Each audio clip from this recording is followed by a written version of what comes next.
প্রার্থী দেশবরণ ইসলামী স্কলার মুফতি আমির হামজার পক্ষে ঐতিহাসিক গণমিছিল কুষ্টিয়ার চৌরাশ থেকে শুরু হয়েছে। গণমিছিলটি মজমপুর গেটের দিকে যাচ্ছেন, হাজার হাজার মানুষ।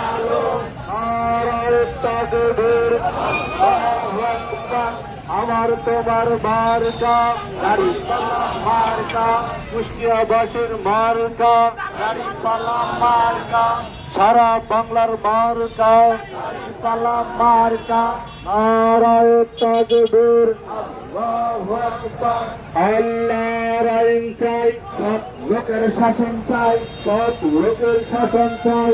আল্লাহর আইন চাই, আল কোরআনের আলো, আল হাদিসের আলো, আল হাদিসের আলো।